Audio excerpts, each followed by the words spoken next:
السلام علیکم ورحمۃ اللہ وبرکاتہ۔ بھائیوں بہنوں، دوستوں، بزرگوں، عزیزوں، آج ہم آپ کی خدمت میں ایک اہم عنوان لے کر حاضر ہوئے ہیں۔ بہت سارے لوگوں کی طرف سے ایک شکایت یہ رہتی ہے کہ ہم بہت پریشان ہیں، اندر سے بہت ٹوٹ چکے ہیں، اور پھر یہ پریشانیاں مختلف لوگوں کی طرف سے ہوتی ہے۔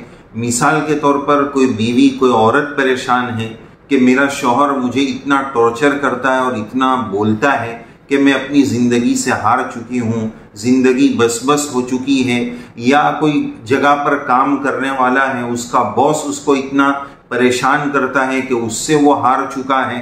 تو دنیا میں اس طرح بہت سارے لوگ ایک دوسرے سے بہت زیادہ پریشان ہو جاتے ہیں، بہت زیادہ ٹوٹ جاتے ہیں۔ تو ایسے موقع پر وہ حل تلاش کرتے ہیں کہ ہم اس کا کیا حل کریں، اور اللہ تعالیٰ سے دعا مانگے تو کیا پڑھیں، کیسے کریں۔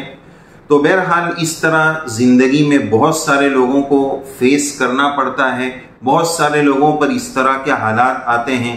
خاص طور پر عورتوں میں یہ شکایت زیادہ رہتی ہے، اور خاص طور پر میرڈ لائف میں یہ پریشانیاں زیادہ رہتی ہے۔ بعض خواتین اور لیڈیز یہ کہتی ہیں ہم اپنی ساس سے بہت تنگ آ چکی ہیں، انہوں نے ہماری سانس اکھاڑ کر رکھ دی ہے، زندگی جینا دوبھر کر رکھا ہے۔ تو ایسے اس طرح کے دوسرے لوگوں سے جو پریشانیاں ہیں، ان کے بولوں سے جو پریشانیاں ہیں، اس کا حل اور اس کا کچھ وظیفہ قرآن مجید کی روشنی میں اور کچھ مجربات کی روشنی میں آپ کی خدمت میں یہ عاجز پیش کرنے جا رہا ہے۔ پہلی بات، اس سلسلے میں ہم قرآن مجید کی آیات سے اس کو سمجھتے ہیں۔ اللہ عز و جل نے قرآن مجید میں ارشاد فرمایا وَلَقَدْ نَعْلَمُ أَنَّكَ يَضِيقُ صَدْرُكَ بِمَا يَقُولُونَ فَسَبِّحْ بِحَمْدِ رَبِّكَ وَكُن مِّنَ السَّاجِدِينَ۔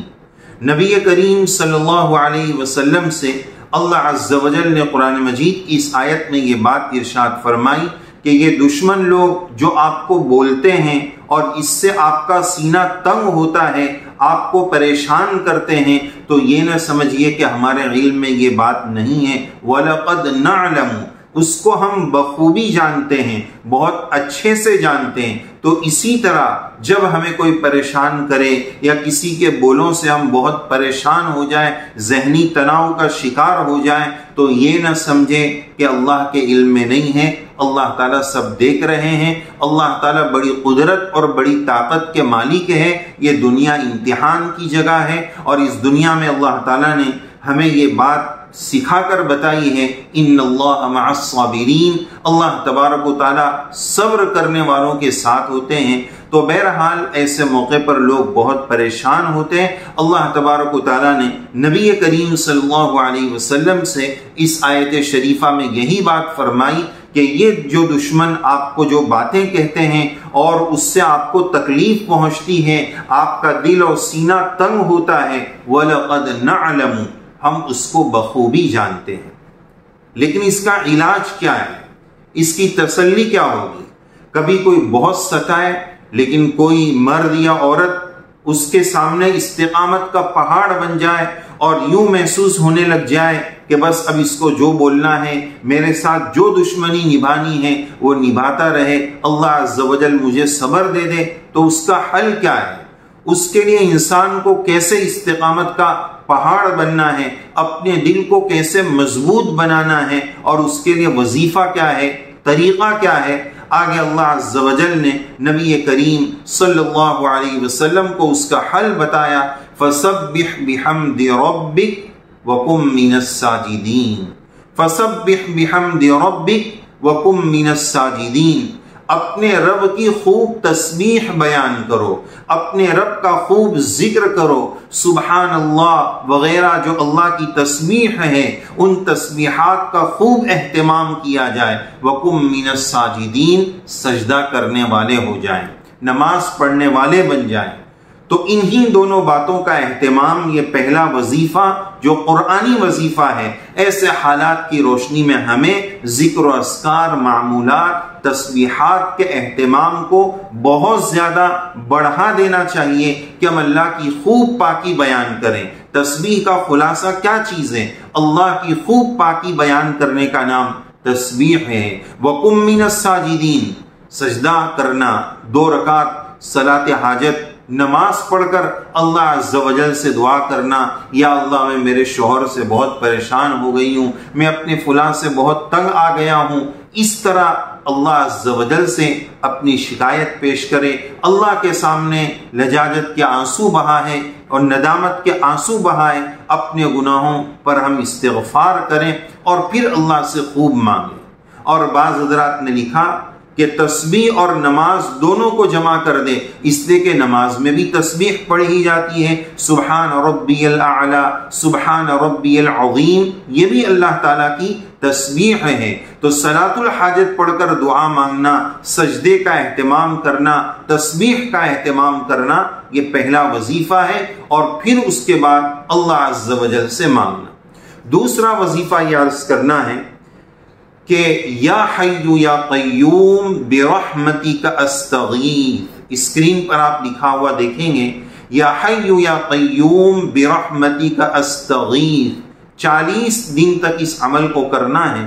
یا حی یا قیوم برحمتک استغیث 40 مرتبہ 40 دن تک اس عمل کو کرنا ہے۔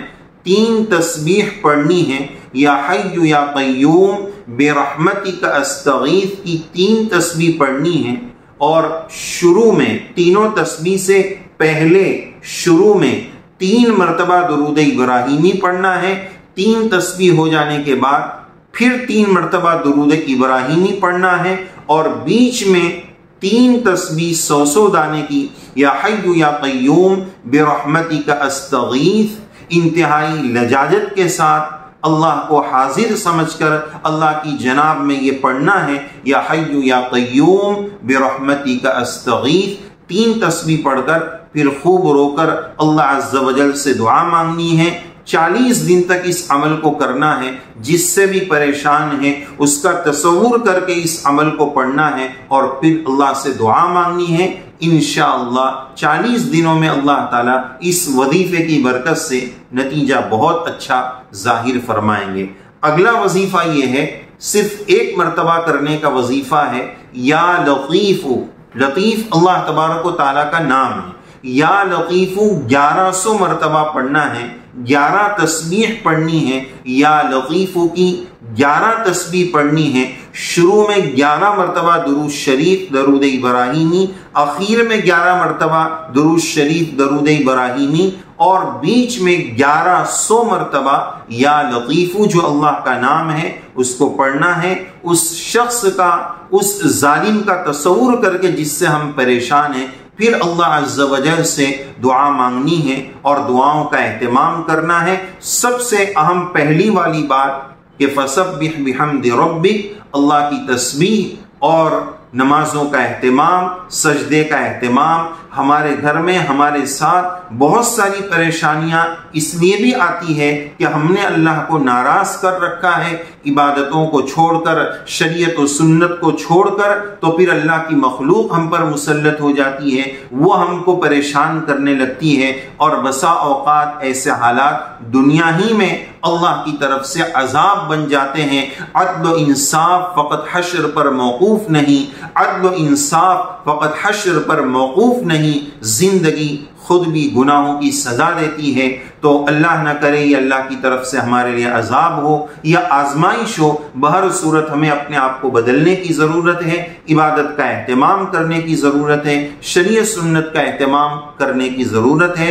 انشاءاللہ جب ہم خود شریعت سنت پر آئیں گے، سامنے والے کا دل، ظالم کا دل اللہ ضرور بدلیں گے، اس کے اندر بھی نرمی آئے گی۔ تو نبی کریم صلی اللہ علیہ وسلم کو اللہ تعالیٰ نے یہ 2 باتوں کا حکم فرمایا، وہ دراصل امت کے لیے بھی ہے کہ ہم تسبیح کا اور سجدے کا اہتمام کریں۔ اللہ عز و جل ہم سب کو توفیق عمل سے نوازے، اور ہمارے جتنے بھائی بہن اس لائن سے پریشان ہیں، جن سے پریشان ہیں، اللہ تعالیٰ سب کی پریشانیوں کو دور فرمائے، سب کو نجات عطا فرمائے، ہم سب کو عافیت اور خیریت نصیب فرمائے۔ اللہ اپنے حقوق اور اس کے بندوں کے حقوق کی ادائیگی کا ہم سب کو اہتمام نصیب فرمائے۔ آمین یا رب العالمین۔